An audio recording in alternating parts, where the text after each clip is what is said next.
ঠিক আছে, আমরা এখন আমাদের ছবিটাকে নিয়ে আসবো। ছবিটা আমাদের প্রজেক্ট ফোল্ডার থেকে নিয়ে আসি, রিজুম প্রজেক্ট। কথা না বলি প্লিজ, এখন মনোযোগ দেন। এটাকে আমি ড্রাগ করে নিয়ে গিয়ে এভাবে আমার পেজের মধ্যে ছেড়ে দিতে পারি। সো যখন ড্রাগ করে নিয়ে গিয়ে ছেড়ে দিব, তখন খেয়াল করবেন যে এখানে কিন্তু একটা ক্রস চিহ্ন চলে আসবে। সো এই ক্রস চিহ্নর একটা বিষয় রয়েছে, যেটা আপনাদেরকে আমি ক্লিয়ারিফাই করি। ধরেন আপনার প্রজেক্টের মধ্যে কোনো এরকম ছবি আপনি ব্যবহার করেছেন। আমি নিজে নিজে কাজ শিখছি তো ভাই, অনেক সময় দেখা গেছে যে এরকম ছবি টবি দিয়ে কাজ টাজ করে প্রেসে পাঠিয়ে দিছি, বলতেছে এই আপনার ছবি।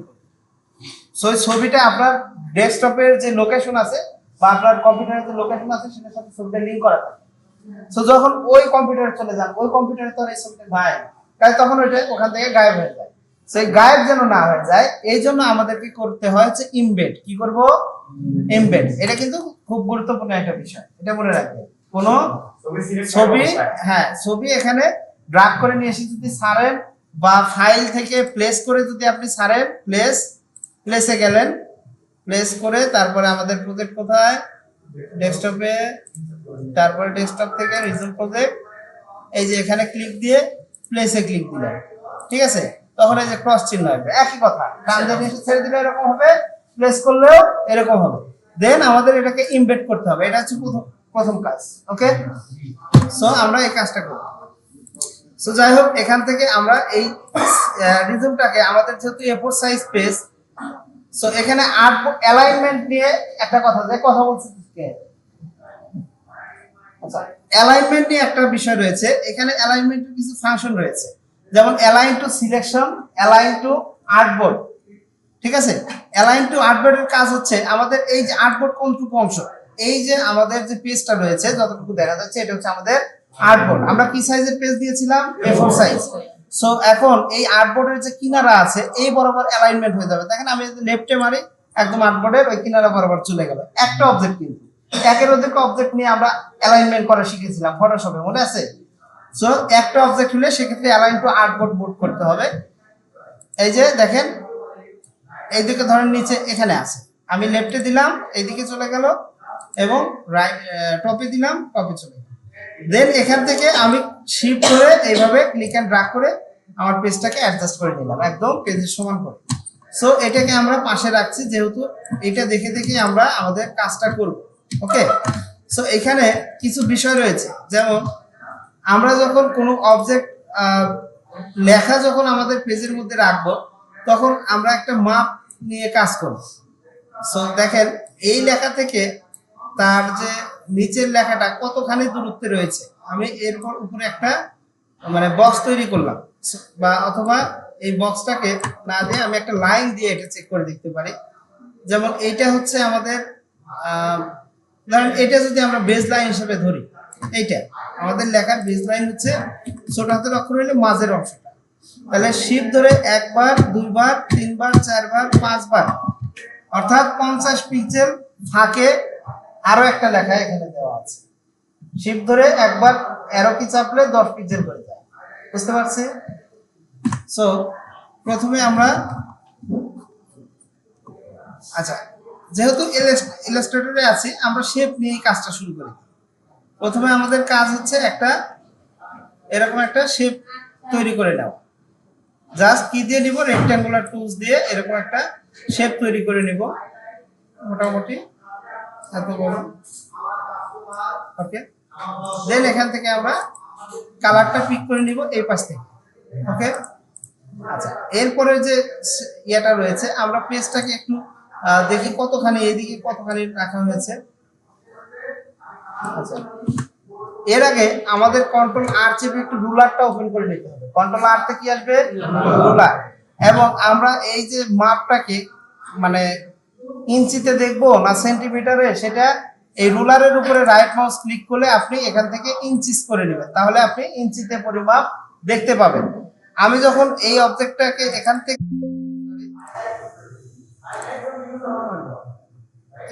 থেকে ক্লিক এন্ড ড্র্যাগ করে এতটুকু আমি ড্র্যাগ করলাম, এটা মোটামুটি 3.4 ইঞ্চিস রয়েছে। সো আমি এখানে জাস্ট ক্লিক করে 3.4 অথবা 5 দিলাম, দেওয়ার এদিক থেকে আমার 11.69 দিয়ে দিতে পারি, অথবা আমি যে কোনো একটা মাপ দিয়ে নিলাম। দেন এটাকে অ্যালাইন টু আর্টবোর্ড থাকা অবস্থায়, এই যে এটা কিন্তু অ্যালাইন টু আর্টবোর্ড আর এটা অ্যালাইন টু সিলেকশন। সো এখানে ক্লিক দিয়ে একদম লেফটে চলে গেল, টপে ক্লিক দিয়ে একদম উপরে নিয়ে গেলাম।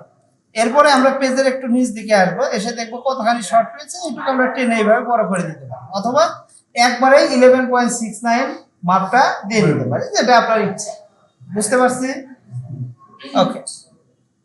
সো তারপরে এইটার ট্রান্সপারেন্সি দিব আমরা হচ্ছে শুধুমাত্র কত, 90। আচ্ছা 90 না, সরি এখানে অপোজিট আছে তো, এটা বিপরীত হবে, 10%। 10%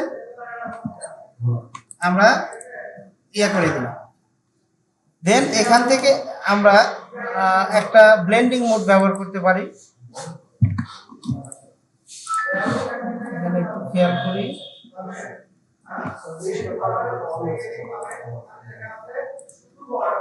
এটাকে উপরে নিয়ে আসি, স্ক্রিন অফ। স্ক্রিন নামের যে ব্লেন্ডিং মোডটা রয়েছে, এটা আমি অ্যাপ্লাই করার ফলে দেখেন এইখানে একটা পার্থক্য আপনারা দেখতে পাচ্ছেন কি, এই দুইটা কালারের মধ্যে একটা, হ্যাঁ সো তাহলে আমাদের এখানে একটা ব্লেন্ডিং মোড অ্যাপ্লাই করার ফলে এরকম আসবে। দেন এরপরের কাজ হচ্ছে আমাদের এই পিকচারটাকে নিয়ে আসবে। ওকে, সো আমরা এখন ছবিটাকে প্লেস করে নিতে পারি বা ক্লিক এন্ড ড্র্যাগ করে টানতে পারি। আমরা সরাসরি ফাইল থেকে প্লেসে যাব, প্লেসে যাওয়ার পরে এই ছবিটা নিয়ে আসবো, এখানে ছবিটা প্লেস করলাম। অনেক বড় ছবি হয়েছে তাই না? আচ্ছা, এখানে আমাদের যে সার্কেলটা রয়েছে এটা কয় ইঞ্চি বাই কয় ইঞ্চি আমরা এইভাবে টেনে দেখতে পারি। সো ইটস অলমোস্ট 2.19 অথবা 2 ইঞ্চি আমরা দিতে পারি, 2 দিলাম। সো 2 আর এই পাশে হচ্ছে নিচে 2 ইঞ্চি বাই 2 ইঞ্চি সাইজের আমরা একটা, সরি এটা তো সার্কেল হয়ে গেছে, তো আমরা নিব হচ্ছে কি ইলিপস। এখান থেকে ইলিপস টুলটা সিলেক্ট করব এবং ক্লিক দিয়ে এখানে লিখবো 2 ইঞ্চি, এখানে লিখবো 2 ইঞ্চি। আপনি চাইলে আপনার ইচ্ছা বড় নিতে পারেন, হ্যাঁ, বা এই প্রজেক্টে ধরেন 2 ইঞ্চি মতো রয়েছে বা 2.2। ওকে, আমরা 2.2 নিচ্ছি, 2.2, এটাতেও 2.2।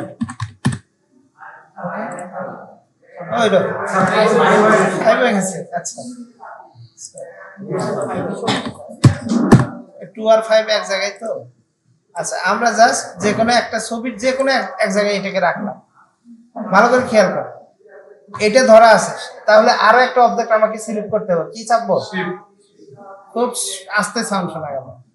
শিফট চেপে আর একটা ক্লিক করো, তাহলে দুইটা অবজেক্ট সিলেক্ট হয়েছে কি? দেন রাইট মাউস ক্লিক করে মেক ক্লিপিং মাস্ক, কি করব? মেক ক্লিপিং মাস্ক, তাহলে ছবিটা ওর মধ্যে ক্রপ হয়ে ক্লিপ হয়ে থাকবে। সো মেন ছবিটা কিন্তু এখন কেটে যায় নাই, তাই না? আমাদের মূল ছবিটা কিন্তু রয়েছে।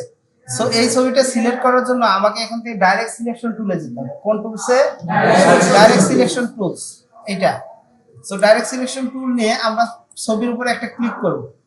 এই মানে প্রসেসটা একটু ভালো করে খেয়াল করুন। আমি যদি এটা ধরে এইভাবে টানি, দেখেন ছবিটা মনে হচ্ছে যে পিছনের একটা দরজার ফুটা দিয়ে দেখা যাচ্ছে, হ্যাঁ। ওকে, সো আমরা এখন কি করব?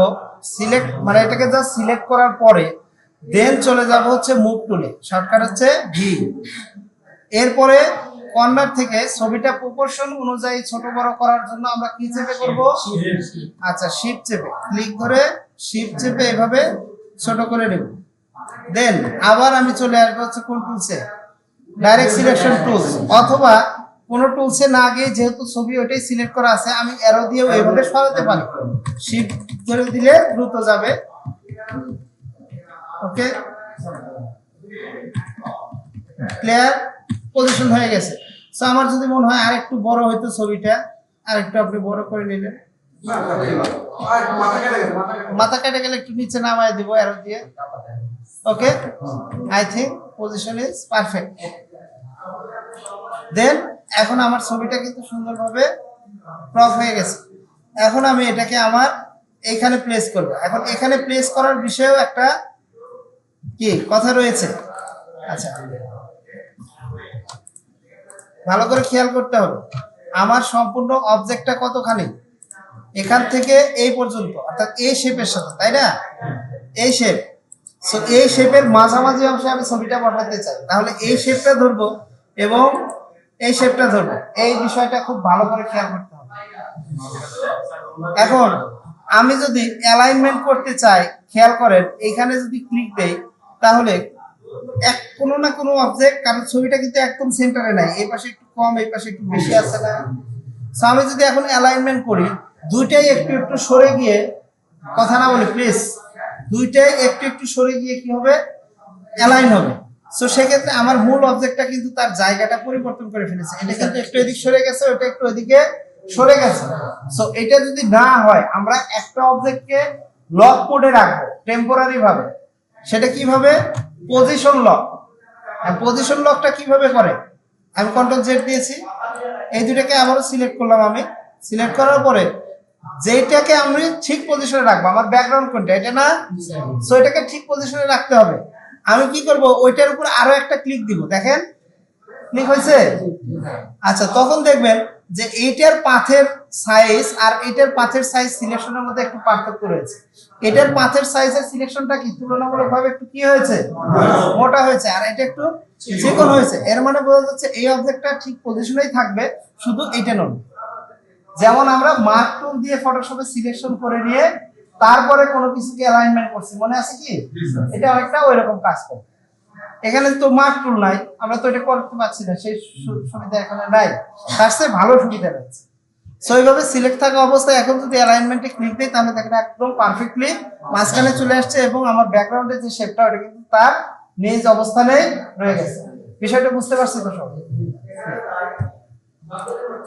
এরপরে আমি একটু জুম আউট করে নেই কন্ট্রোল মাইনাস দিয়ে, কন্ট্রোল ধরে ক্লিক করে, কন্ট্রোল ক্লিক করে মাউসের কার্সর নিচ দিকে দিলে ডানে বামে সরে, উপর দিকে এবং নিচ দিকে দিলে ডানে বামে সরে। আর যদি কন্ট্রোল ছেড়ে দিয়ে মাউসের চাকাটা ক্রল করি তাহলে উপর নিচ হবে। আর এটা কি বলে, মাইক্রোসফট ওয়ার্ডের ক্ষেত্রে কিন্তু একটু ভিন্ন। মাইক্রোসফট ওয়ার্ডের ক্ষেত্রে দেখবেন আপনি কন্ট্রোল ধরে ক্লিক দিলে চাকা ঘুরাইলে জুম ইন জুম আউট হয়, তাই না? সো এটাই ব্যতিক্রম। ওকে, সো ঠিক আছে, আমার মনে হয় দুইটা পাশাপাশি পারফেক্টলি লাগছে নাকি? আচ্ছা, সো এইটার যে অপোসিটি, এর চাইতে এটার অপোসিটি মনে হয় আরো একটু কমালে আরো একটু ভালো লাগে। সো আমরা আর একটু, আচ্ছা যাই হোক, এটার অপোজিট আর একটু ডাউন যদি করতে চাই, এটার মতো করতে চাই, তাহলে আমাকে এখান থেকে ধরেন 8 বা 9 দিয়ে দিলাম। আচ্ছা, ওকে, না এটা নেওয়া যাবে, কিন্তু সেক্ষেত্রে আবার এই যে এখানে যে একটা সুন্দর ইফেক্ট তৈরি হয়েছে, এটা আবার পাবেন না, আলাদা যে একটু ইয়ে হয়েছে। সো এই ব্লেন্ডিং মোড পরিবর্তনের কারণে এখানে আরো একটু কম দিই, 7 দিলাম, ঠিক আছে? সো খেয়াল করেন, আচ্ছা এইটি থাক, ওটা কোনো ফ্যাক্ট না। সো এই যে এইখানে একটা পার্থক্য দেখেন, স্ক্রিন ব্লেন্ডিং মোড অ্যাপ্লাই করার কারণে আপনাদের স্ক্রিনে ভালো বোঝা যাচ্ছে কিনা, তাই না? হালকা একটু বোঝা যাচ্ছে। সো যদি এই কালারটা একটু ডিপ হতো তাহলে আরো একটু ভালো হয়তো আপনারা বুঝতে পারতেন, লাইক যদি এইরকম হইতো। এখন দেখেন বোঝা যাচ্ছে পার্থক্যটা, এই ব্লেন্ডিং মোডের কারণে আমরা, সরি, এই দেখেন এরকম অনেক ডিজাইনের মধ্যে আপনারা দেখে থাকেন। সো এই ব্লেন্ডিং মোড পরিবর্তন করে আমরা এরকম ইয়ে দিতে পারি। সো এখান থেকে স্ক্রিন, কালার ডাস, বিভিন্ন ব্লেন্ডিং মোড রয়েছে, আপনি এগুলো অ্যাপ্লাই করে দেখতে পারেন। নরমাল থেকে শুরু করে, এটা নরমাল। এরপরে আছে কি ডার্কেন, আচ্ছা, তারপর একটা হচ্ছে মাল্টিপ্লাই, তারপর একটা হচ্ছে কালার ব্লার, মাল্টিপ্লাই অর্থ কি গুণন, তাই না? আচ্ছা, কালার বার্ন, লাইটেন, এটাকে একটু লাইটেন করে, স্ক্রিন, দেন স্ক্রিন হচ্ছে ব্ল্যাক শেডটাকে মাইনাস করে, কালার ডাচ, দেখেন কালার ডাচে আরো একটু এটা একটু বেশি ইয়ে হয়েছে, ওভারঅল লিঙ্ক, এরপরে সফট লাইট, এগুলো আপনারা অ্যাপ্লাই করে দেখবেন কোনটা আপনার জন্য পারফেক্ট মনে হচ্ছে, সেটা আপনি ব্যবহার করবেন। Difference, exclusion, hue, just colour, saturation. So এগুলো আপনারা দেখবেন। সো সবচেয়ে আমার কাছে ভালো লাগলো কালার ডাস্টটা মনে হয় বেশি ফুটে উঠেছে। সো এখান থেকে আমরা আবার 8 দিয়ে দিই।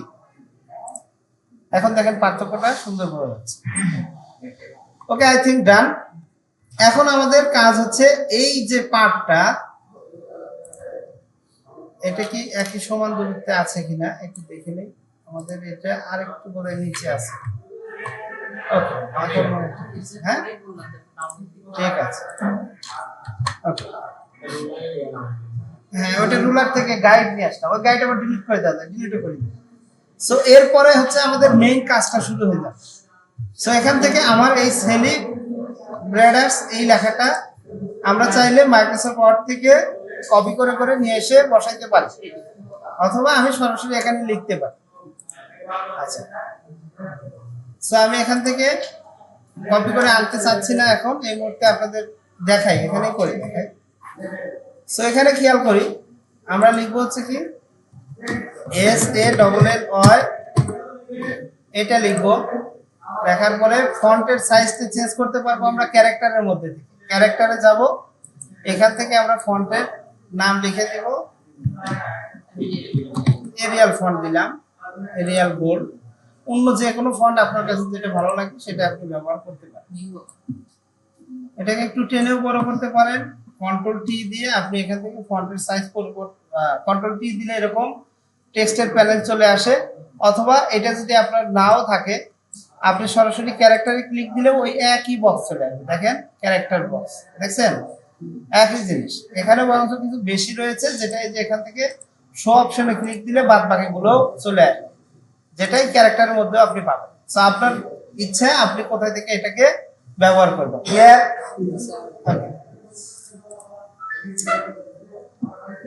সো এই ফন্ট লেখার সাইজটা আর একটু ডাউন করে দিই। এটা মোটামুটি আমরা দিয়ে দিচ্ছি, কত ফন্ট রয়েছে দেখি, 32। আমরা এখানে দিয়ে দিলাম হচ্ছে 25 অথবা 30। ওকে, সো এটা একটু উপরে থাক।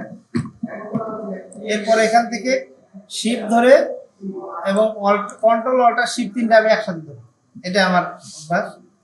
সো এখান থেকে আমরা কি করছিলাম, বেস লাইন থেকে কত পিক্সেল দিয়েছিলাম নিচ দিকে, ওখানে দেখে আসছি 50 পিক্সেল। সো এটা বেস লাইন, তাহলে 10 20 30। আচ্ছা এটা হয় না, সরি এটা ভুল হয়েছে, ভুল হয়েছে। আমি একটু এখান থেকে লেখা দিয়ে দেখেন, হ্যাঁ লেখার উপর থেকে। আচ্ছা লেখার সাইজটা আর একটু ছোট করে নিই, 28। ওকে 28 মনে হয় পারে। আচ্ছা থাক, দরকার নেই। এখান থেকে আমরা এখান থেকে খেয়াল করেন, আমরা এই যে উপর থেকে এইভাবে টেনে এর সাথে এভাবে মিল করে দেব।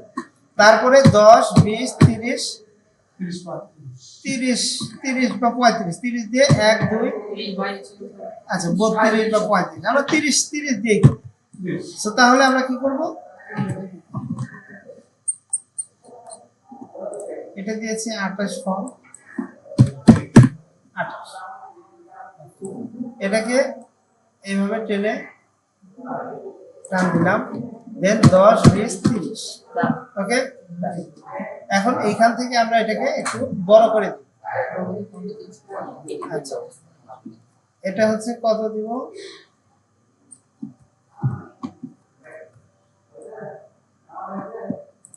আগে লিখে নিই, BRANDERS, ব্র্যান্ডার্স।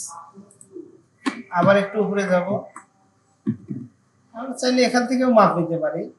লাইক এই যে একটু খেয়াল করেন, আমার কিন্তু বক্স দেখা যাচ্ছে, এই যে একদম শেষের এর এখান থেকে। আচ্ছা হ্যাঁ, এখান থেকে নিলে 10 না, এটা দরকার না। আচ্ছা 15 পিক্সেল দেওয়া আছে, দেখেন কিভাবে। আচ্ছা এই মাপটা আপনারা আপনাদের মতো করে নেবেন, ঠিক আছে। আমি জাস্ট লাইনটা এর সাথে ঠেকাইছি, উপরের যে লাইনটা যেটা বক্স দেখা যাচ্ছে, একবার শিফট ধরে একবার দিলেন, কত পিক্সেল গেল? তারপরে শিফট ছাড়া 5 বার দেন, 1 2 3 4 5, এই 15 পিক্সেল হয়ে গেছে। ঠিক আছে, 15 পিক্সেল তাকে আমি দিয়ে দিলাম। দেখেন সো ফন্টের সাইজটা আরেকটু বড় হবে। এটা কত আছে? 45 60 দিলাম।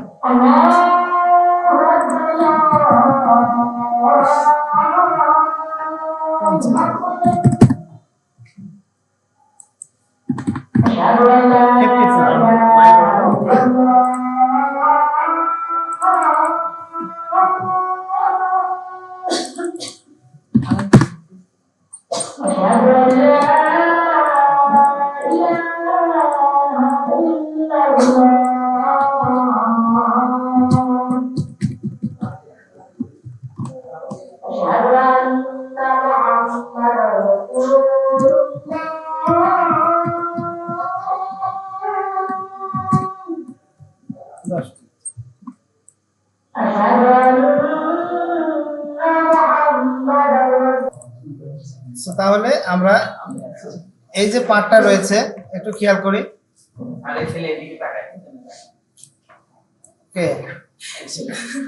আলামিন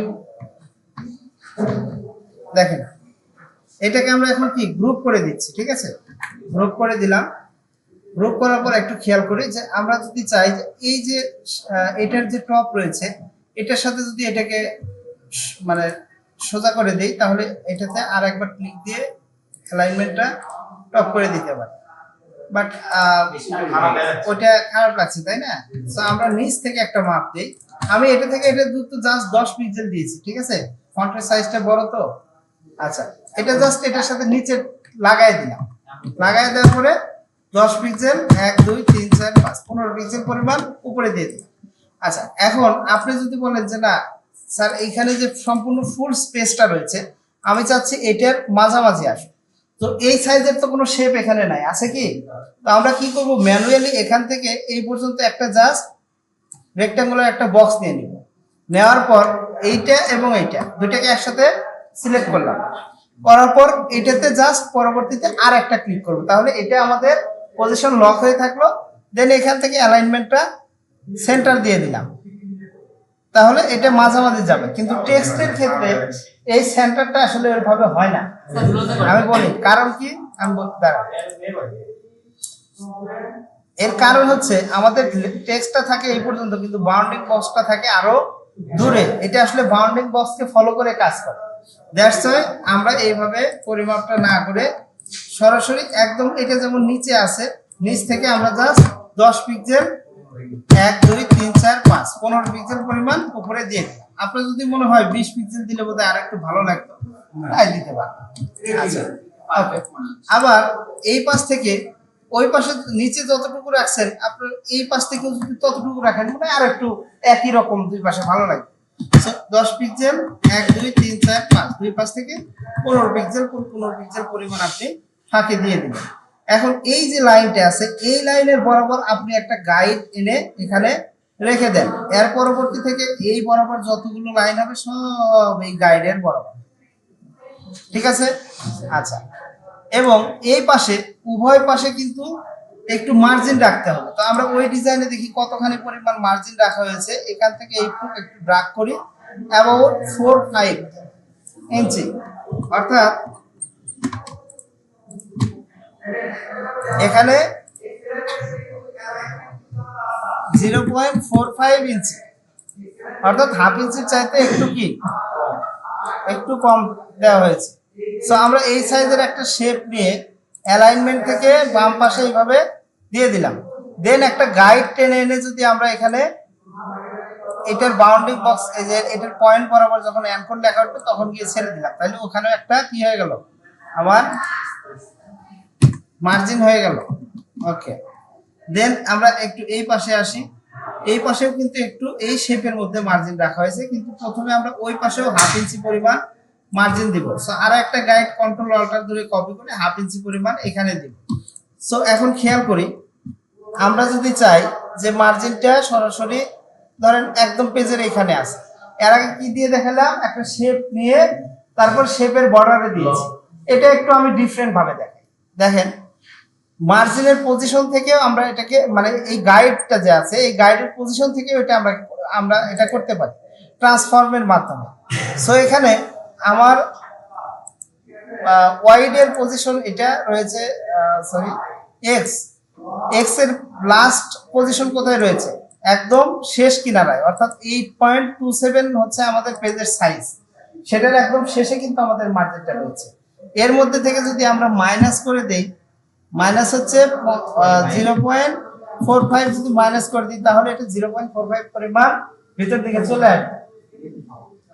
ওকে, আচ্ছা সহজের শেষ নাই, আরো সহজ আছে দেখাচ্ছি। দেখেন এগুলো এখন বাদ দিই, এগুলো গাইডগুলো তুলে দিচ্ছি।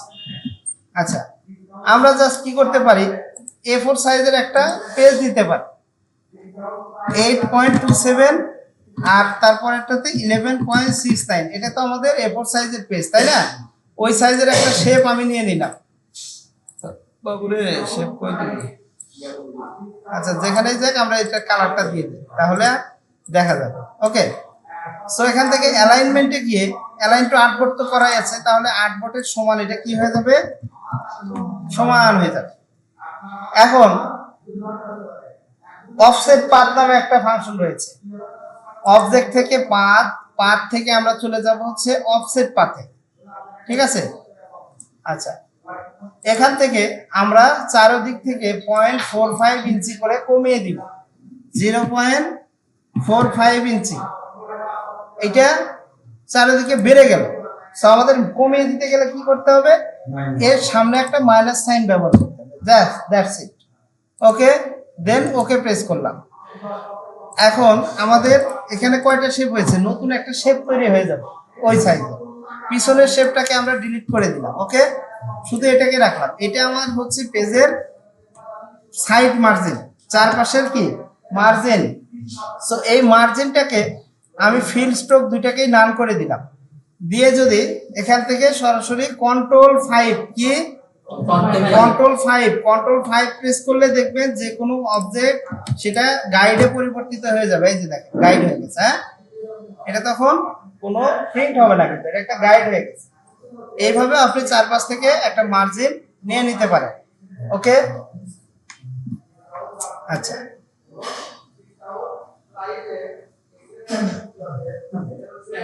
আর এর মাঝখানেও আমরা ধরেন 0.45 পরিমাণ একটা গাইড দিয়ে দুইটার লেখাকে একটু আলাদা করব। তাহলে এখান থেকে আমি একটু খেয়াল করি, এইখান থেকে এই পর্যন্ত সম্ভবত 0.45 রয়েছে, দেখেন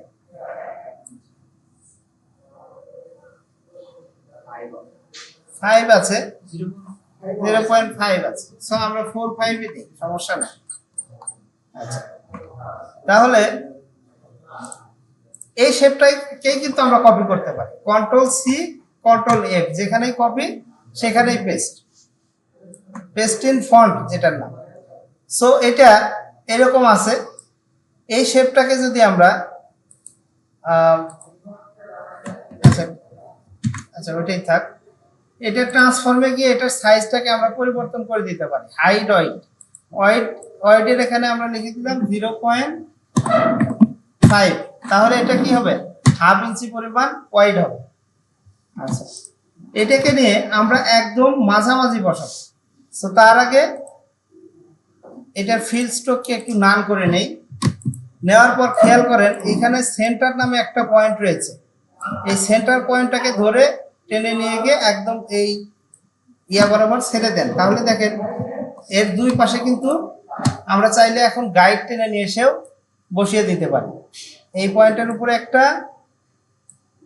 আবার এইখানে গেলেও এই যে পয়েন্ট বড় হয়ে যাবে এখানে একটা, তাহলে কিন্তু এখন আমাদের কাজ করতে অনেক কি হবে, ইজিলি কাজ করতে পারি। সো গাইডটাকে আমরা লক করে দিতে পারি, রাইট মাউস ক্লিক করে লক গাইড, তাহলে এই গাইডগুলোকে টানলে আর নড়বে না।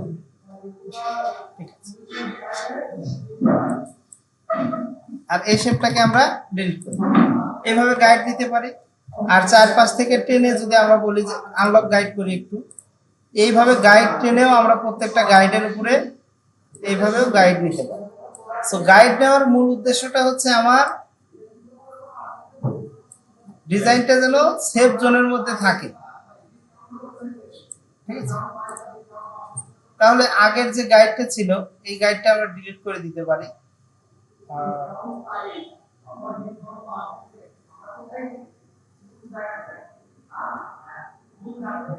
এখানে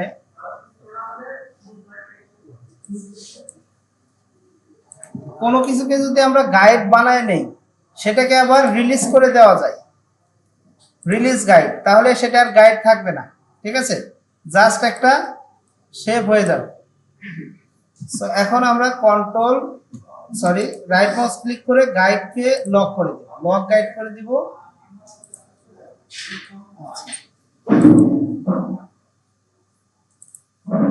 আর আগের শেপটাকে আমরা ডিলিট করে দিব।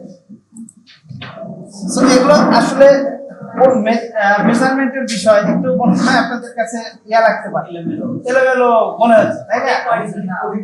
আচ্ছা, এখন কঠিন মনে হয়ে যাচ্ছে, কারণ কি অনেকগুলো স্টেপ আমরা পাচ্ছি, তাই না? আচ্ছা, কাজ করার সময় এক একটা করে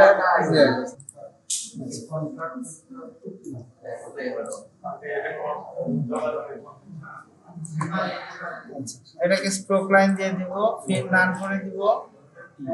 এখান থেকে আমি এটার শিপ ধরে একটা জিনিস দেখেন, খেয়াল করেন, যখন এখান থেকে কোনো স্ট্রোক লাইন উপরে আছে, শিপ ধরে অন্য একটা এর উপর ক্লিক দিলেই শিপ ধরে ক্লিক দিতে হবে, তাছাড়া কিন্তু শুধু সরাসরি ক্লিক দিলে যে শেপটা গায়েব হয়ে যাবে, ঠিক আছে?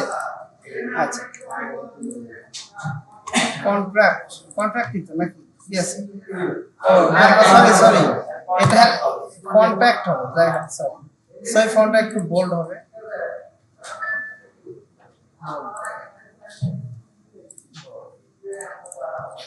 আচ্ছা, 5 মিনিট তো হয় নাই, তার আগে আমার ওইটা কিন্তু শেষ হয়ে গেছে, এখানে নতুন কাজে আমি চলে আসছি, ঠিক আছে? আচ্ছা, এখন আমি ক্লাসের দিকে একটু ফিরে আসি। এখানে দেখেন আমার যে আইকন গুলো আছে, এই আইকন গুলো সবগুলোকে আমি এইভাবে ক্লিক এন্ড ড্র্যাগ করে এখানে নিয়ে যাব।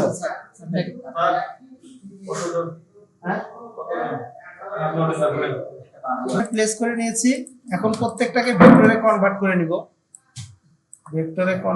নিব, এগুলোকে একটু ফাঁকে ফাঁকে সরাই। দেখেন সবগুলো আইকন এক সমান আছে, কিন্তু এই আইকনটা এর সমান নাই। অবশ্যই একটা বিষয় খেয়াল রাখবেন, এই আইকন ছোট বড় করার সময় অবশ্যই শিপ ধরে করবেন।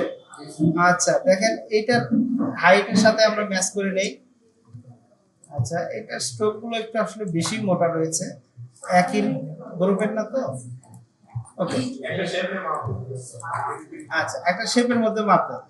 সো আমি সবগুলোকে ধরে এখন কি করব? এক্সপ্যান্ড করব। প্রথমে ইমবেড করে নেই, সমস্যা নেই। আচ্ছা, এরপরে এখান থেকে আলাদা আলাদা ধরতে হবে, ইমেজ ট্রেস, ঠিক আছে? আচ্ছা, এরপর এখানে আমরা চলে যাব এই অপশনে যাওয়ার পর জাস্ট ইগনোর হোয়াইট দিব, কিছু করার দরকার নাই, এমনিতেই অনেক সুন্দর আছে। জাস্ট এক্সপ্যান্ডে ক্লিক দিলে এক্সপ্যান্ড হয়ে যাবে। তো প্রত্যেকটা রেকর্ড হচ্ছে, এই হ্যাঁ অপশনটা হ্যাঁ আমার স্যার রেকর্ডের নাম জি জি হলো রেকর্ড হচ্ছে। জি স্যার, এই অপশন যে বললেন, আচ্ছা, হ্যাঁ, এই অপশনে ওই অপশনটার নাম বলে দেন, তাহলে আমরা তখন বুঝতে পারবো যে ওই লেখা আছে ওখানে ইমেজ ট্রেস, হ্যাঁ ইমেজ ট্রেসে ক্লিক দিব, ট্রান্সফার করব। তারপর এই পয়েন্টে ক্লিক দিব, ইমেজ ট্রেস প্যানেল চলে আসবে। আসার পর এই যে এই প্যানেল থেকে যদি প্রয়োজন পড়ে পাথগুলোকে কম বেশি করব, ইগনোর হোয়াইটে একটা ক্লিক দিব, দেন এখান থেকে আমরা ক্লিক দিব হচ্ছে এক্সপ্যান্ড হয়ে গেছে। একইভাবে ইগনোর হোয়াইট দিয়েই রাখি, image trace, ignore white, then expand, খুব ইজিলি দেখেন, image trace, then ignore white and expand.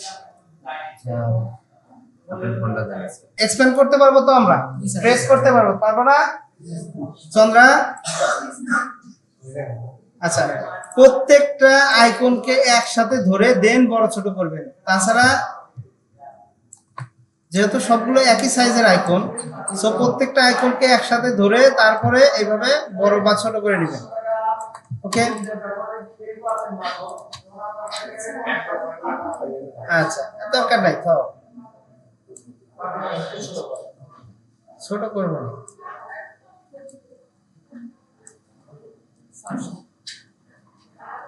ওকে, সবগুলো আইকনকে আবার একটু ধরে আর একটু ছোট করে দিই। I think perfect. এখন এগুলোর অ্যালাইনমেন্ট একটু আমরা কি করে নেব, একটু ডিস্ট্রিবিউট করে নিব। ওকে, দেন এখানে আমাদের কাজ শেষ। এই লেখাটাকে কপি করে আনতে পারি অথবা জাস্ট এখানে জাস্ট ক্লিক দিব, ক্লিক দিলেই লেখা চলে আসবে। এখান থেকে ফন্টের স্টাইলটা আমরা দিয়ে দিব হচ্ছে নরমাল বা রেগুলার ফন্টটা নিয়ে নিব। দেন এটাকে একটু ড্র্যাগ এন্ড ড্রপ করে ট্রান্সফর্ম দিয়ে ছোট করে নিব। এরপর ক্যারেক্টার প্যানেলে যাব। ক্যারেক্টার প্যানেল থেকে এখানে ফন্টের সাইজ করে দিলাম আমি হচ্ছে 10 সাইজের ফন্ট দিয়ে দিলাম। এটা হচ্ছে আমাদের মেইল। সো খেয়াল করেন, মেইলের পরে আমরা কন্ট্রোল অল্টার শিফট ধরে একটু নিচ দিকে টানবো একই সম মানে পরিমাণ দূরত্বে। টানার পরে কি করবো বলেন তো? না, কন্ট্রোল ডি প্রেস করবো দুইবার। ঠিক আছে, হ্যাঁ কপি।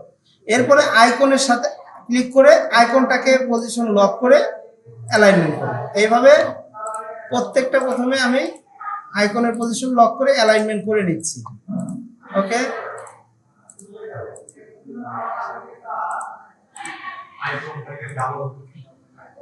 ওকে লক করে নিলাম। এখন খেয়াল করি আমাদের এই যে ব্যাকগ্রাউন্ড গুলো যেগুলো আছে, যেগুলো আমাদের নড়ানোর প্রয়োজন নাই, ঠিক আছে, এই জিনিসগুলোকে আমরা লক করে দিব যাতে আমাদের কাজের ক্ষেত্রে ডিস্টার্ব না করে। সো লক করার শর্টকাট হচ্ছে কন্ট্রোল 2। আচ্ছা, এই 2 আচ্ছা, কন্ট্রোল 2 তে হচ্ছে লক আর কন্ট্রোল অল্টার 2 তে আনলক। ঠিক আছে, এখন খেয়াল করেন আমাদের এগুলো একদম মাঝামাঝি হয় না, যার জন্য আমরা 1 পিক্সেল করে নামায় দিই। 1 পিক্সেল করে প্রত্যেকটা লেখাকে এইভাবে কি করে দিব, নামায় দিব, নামায় দিলাম। এরপরে এই সবগুলো লেখাকে এইভাবে সিলেক্ট করে ধরে আমরা অ্যালাইনমেন্ট থেকে আবার একটু এইভাবে ডিস্ট্রিবিউট করে দেব। একদম সেম পজিশনে আছে, কারণ আগে ডিস্ট্রিবিউট করা ছিল, এখানে রেকর্ড আসবে না। সো এখন আমরা ইমেল গুলো লিখে দিব। ইমেল গুলো কি কি আছে?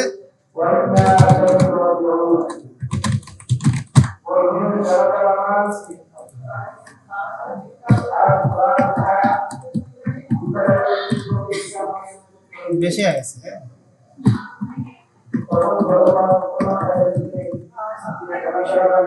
আচ্ছা,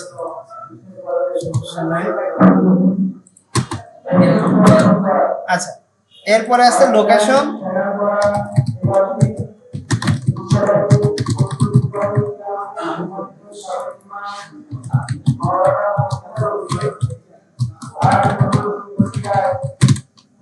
এইভাবে কন্টাক্টের ডিটেইলস গুলো আমরা এরপরের যে গ্রুপটা হবে আমরা এইভাবে এই গ্রুপটাকে সিলেক্ট করে নিয়ে এটাকে একটা কি করব, গ্রুপ করে নেব। ঠিক আছে, আচ্ছা, এরপরের যে পার্টগুলো রয়েছে আমরা একটু এই ছবিটাকে এই ট্যাবে নিয়ে এসে রাখি, তাছাড়া দেখা যাচ্ছে না। আচ্ছা, এরপরের কাজ হচ্ছে আমার এগুলা আরো একটু দূরত্বে যাবে।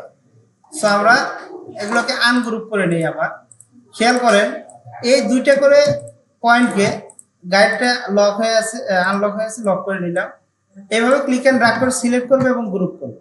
প্রত্যেকটা আইকনের সাথে তার লেখাকে select and group, control G তে গ্রুপ। ওকে, সো এটাকে একটু নিচে নামায় দিয়ে আমি 10 পিক্সেল, তারপরে সবগুলোকে আবার ধরলাম, ধরে আবার একটু ডিস্ট্রিবিউট করে দিলাম। ঠিক আছে, স্পেসিংটা সুন্দর হয়েছে। আচ্ছা, এরপরে এই গ্রুপটাকে আমরা জাস্ট সিলেক্ট করে ক্লিক এন্ড ড্র্যাগ করে এর বরাবর রাখবো। রেখে একটা থেকে আরেকটা কতখানি দূরত্বে আছে আমি দেখি, 10, 20, 30 পিক্সেল পরিমাণ দূরত্বে রয়েছে। সো এইটাকেও আমরা একটু উপরে উঠাই দিয়ে একদম এক মূলের সাথে ঠেকা দিব। 10, 20, 30 পিক্সেল পরিমাণ, ওইটাও নিচে আসবে। ক্লিয়ার? আচ্ছা, সো এখানে আইকনগুলো আমার দরকার নাই, এই লেখাগুলোকে আমি একটু ডিলিট করে দিচ্ছি, নো নিড। আচ্ছা, আরেকটা বিষয় সেটা হচ্ছে যে এই যে অবজেক্টগুলো রয়েছে এগুলো আবার আমার মূল অবজেক্ট থেকে কতখানি দূরত্ব থাকবে, অর্থাৎ এর সাথে যে লাগানো আছে, ঠিক আছে, শিফট ধরে এটাকে 10 পিক্সেল পরিমাণ নিচে, ওকে, তাহলে একটু দূরত্ব থাকলে দেখতে সুন্দর লাগে। সো এখন আবার ওটা ডিলিট করে দিয়ে এই দুটোকে সিলেক্ট করে কন্ট্রোল অল্ট শিফট ধরে এর সাথে লাগায় দিব, দিয়ে 10 20 30 পিক্সেল নিচে দিলাম। নিচে দিয়ে আমার সব কিছু লেখাকে এখান থেকে ডিলিট করে দিব, ওকে। সো এই আইকনটাও আমার কি এখন দরকার নেই। আচ্ছা, এখন এটাকে একদম লেফটে লাগাই দিই। এখন আমরা যদি এখানে কি আছে প্রোফাইল টেক্সট, প্রোফাইলে যে টেক্সটটা আছে, সো এখান থেকে আমরা ক্লিক এন্ড ড্র্যাগ করে এই মার্জিন থেকে শুরু করে এই মার্জিন পর্যন্ত একটা ড্র্যাগ করে টানবো। সো মাঝখানের যে স্পেসিংটা লিডিং যেটা বেশি রয়েছে, এই বিষয়গুলো হচ্ছে আমাদের কাছে গুরুত্বপূর্ণ, এগুলোকে মনে রাখতে হবে ভালো। লাইনের মাঝখানের লিডিং বা লাইন স্পেসিং এটাকে কমিয়ে দিতে হবে। সো কি করব, 10 আছে তাহলে এখানে দিব 15, অর্থাৎ 1.5 গুণ পরিমাণ। এটা একটা টেক্সটের জন্য 1.5 গুণ পরিমাণ রিডিং রাখলে লেখাগুলো রিডেবিলিটি ভালো থাকে, পড়ার সুবিধা হয়। সো এখান থেকে 1 2 3 4 5 6 7 7টা লাইন রয়েছে। সো আমরা এখানে 7টা লাইন পরিমাণ টান। এখন এটাকে জাস্ট আবার ডিলিট করে দিব, এটাকেও আমরা ডিলিট করে দিব, কিন্তু এখানে কার্সরটা আনার পরে জাস্ট ডিলিট। এখন ক্লিক এন্ড ড্র্যাগ করে এই পর্যন্ত টান। সো আমরা উপরের অবজেক্ট থেকে এটা কতখানি নিচে দিছিলাম, 10 পিক্সেল নিচে দিয়ে দিলাম, ওকে। আমাদের কন্ট্রাক্টের পার্টটা হয়ে গেল। আর একটু যদি প্রয়োজন পড়ে আমরা একটু নিচে নামাই, 1 2 3 4 5 6 7, 1 2 3 4 5 6 লাইন হয়েছে। এখানে ফন্টটা একটু সাইজ বড় আছে, আমার ফন্টের সাইজটা একটু কম আছে, যার জন্য লাইনটা বাড়ে নাই। আমরা ফন্টের সাইজ 12 দিয়ে দেই,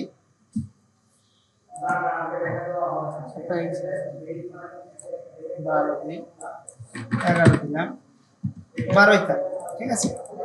এটার ফন্টের সাইজ ওই 12-এর মধ্যেই রয়েছে। সো এইগুলোর ফন্টের সাইজও আমাকে 12 কিন্তু দিতে হবে, এই বিষয়টা একটু খেয়াল রাখতে হবে। একই ক্যাটাগরির যে টেক্সটগুলো আছে সব, এই রাহান কি সমস্যা,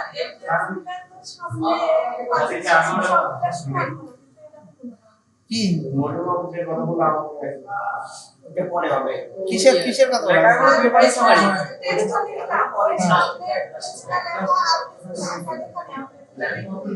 এখানে আরে বাবা ওটা তো করি নাই রে। আচ্ছা, এটাও 12 ফন্ট দিয়ে দিই, ঠিক আছে। আচ্ছা, আরে ভাই এটা তো এই যে প্যারাগ্রাফ থেকে জাস্টিফাই করে দিতে হবে, এই যে এটা দিতে হবে, অর্থাৎ দে না দিলে হবে। আচ্ছা, সো এর পরেরটাকে আমরা একটা এটা গ্রুপ করব, ঠিক আছে। গ্রুপ করার পরে এখানে যাব, গিয়ে এখানে লাস্ট ইয়ার থেকে আবার আমরা কি নেব, 30 পিক্সেল পরিমাণ ফাঁকে যাব, 10 20 30, ওকে। এইভাবে আমাদের সুন্দরভাবে একই পরিমাণ দূরত্বে আমাদের প্রত্যেকটা গ্রুপ, যেমন এটা একটা এই গ্রুপ অফ কন্টেন্টস, এটা এই গ্রুপ অফ কন্টেন্টস, আর এটা এই গ্রুপ অফ কন্টেন্টস। সো একটা থেকে আরেকটা দূরত্বের মধ্যে যেন রেগুলারিটিটা মেইনটেইন হয়, ঠিক আছে। সো এখানে আমরা লিখব হচ্ছে কি স্কিলস। সো স্কিলস গুলো এক্সেল, পাওয়ারপয়েন্ট, সিআরএম বা এই জাতীয়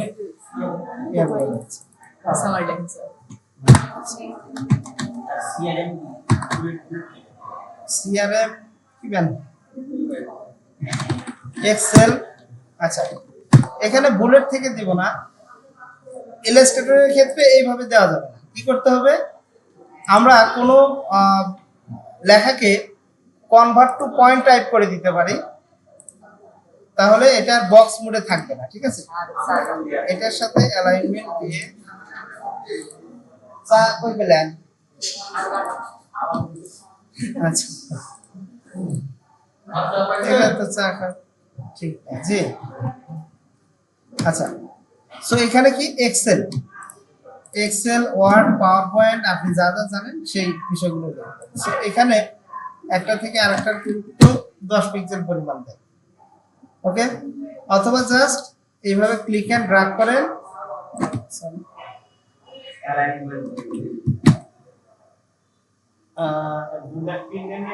আচ্ছা 10 পিক্সেল এই দুটাকে ধরে আবার এখানে ক্লিক এন্ড ড্র্যাগ করে টানেন টেনে আবার শিফট ধরে একবার মারেন আপনার যে কটা প্রয়োজন হয় এই বিষয়গুলো আপনাকে কাজের গতি বৃদ্ধি করে না লাগে আমি পরে হ্যাঁ সব হয়ে গেল এখন সবগুলোকে একসাথে ধরি ধরার পর এখানে অ্যালাইনমেন্ট থেকে ডিস্ট্রিবিউট করব সো এর আগে আমাকে আইকনটা দিয়ে নিলে আরো বেটার হবে ঠিক আছে শিফট ধরে 10 পিক্সেল আমি একটু ফাঁকে দিলাম দেওয়ার পর এখানে এক্সেল এর পরে আমি লিখলাম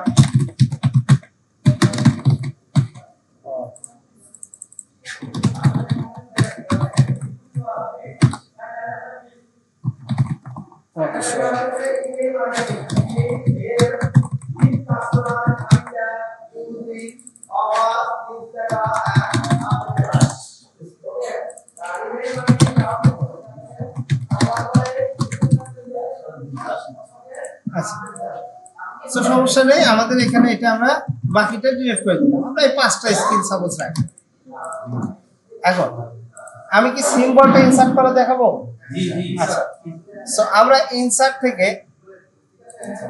টাইপ থেকে GLOIPHS গলফ বা এই জাতীয় একটা শব্দ রয়েছে ওখানে ক্লিক দিলে সিম্বলস এর একটা প্যানেল চলে আসবে সো এখান থেকে আপনি যে টিক চিহ্নটা আছে ওইটা আপনারা পেয়ে যাবেন হচ্ছে এখানে ডাব্লু তে লেখা ডাব্লু একদম নিচে যেতে হবে ইন্টার ফন্ট দেওয়া আছে এই যে এখানে ফন্ট সরি কি উইং বিং নাকি আচ্ছা এখানে ওরে বাপ পিসি হ্যাং হয়ে গেছে তারপরে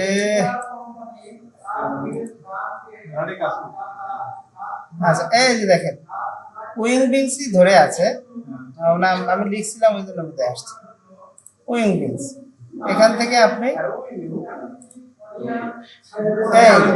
এই এটা আচ্ছা এখান থেকে জাস্ট এইভাবে আসতেছে না তাইলে কি করবো আমি এই লেখার সামনে যাই হ্যাঁ সামনে যাওয়ার পরে এখান থেকে আমি নিয়ে নিব হচ্ছে উইং বিংস লিখে দেওয়া যায় না ডাব্লু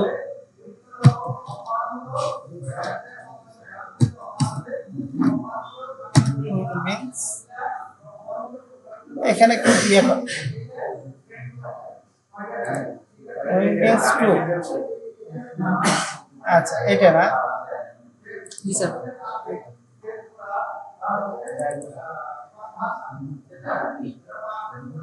বাবুরে আসে থাকে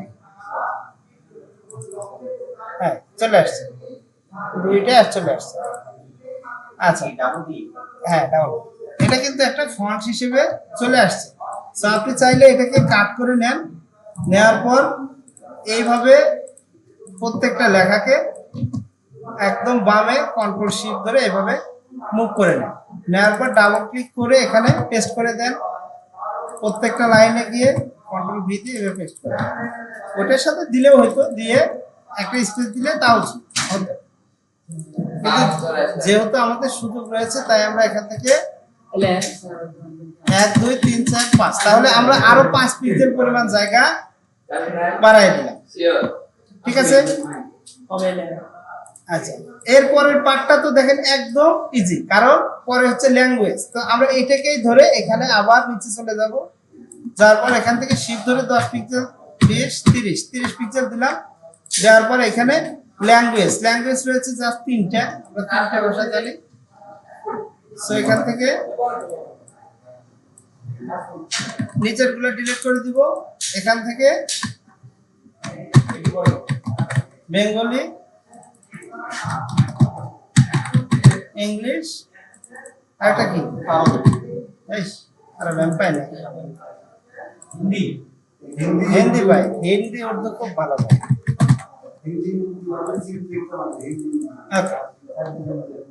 সো এর সাথে আবার ইংলিশ আমি কেমন পারি বাংলা কেমন পারি বাংলা হচ্ছে নেটিভ ইংলিশ ফ্লুয়েন্ট তারপরে হিন্দি হচ্ছে কনভারসেশনাল এইভাবে দিতে পারি এখানে জাস্ট এই টাইটেল গুলো চেঞ্জ করে দিতে হবে এটা ল্যাঙ্গুয়েজ ল্যাঙ্গুয়েজ স্কিলস কন্ট্রাক্ট এটা হচ্ছে প্রোফাইল সামারি আচ্ছা এগুলো সব বড় হাতে করে দিতে চাইলে এইগুলো জাস্ট এইভাবে সবগুলো একসাথে সিলেক্ট করে আমি এখান থেকে এই যে এটাতে ক্লিক দিলে হবে অথবা যদি আমি আপার কেস করে দিতে চাই টাইপ থেকে চেঞ্জ কেস আছে এখান থেকে আপার কেস দিলে এগুলো সব বড় হাতে হয়ে যাবে সো ফন্টের সাইজ যদি একটু কমানোর প্রয়োজন পড়ে আমার এখানে 17.25 দেওয়া আছে আমি এখানে দিলাম হচ্ছে 15 ওকে 15 দিলে এনাফ ভালোই লাগতেছে সো এইভাবে আমাদের এই পাশের ডিজাইনটা সম্পূর্ণ হয়ে গেল দেন জাস্ট একইভাবে এই পাশের কাজটা আমাকে শেপের সাইজটা একটু আনলক করে দিই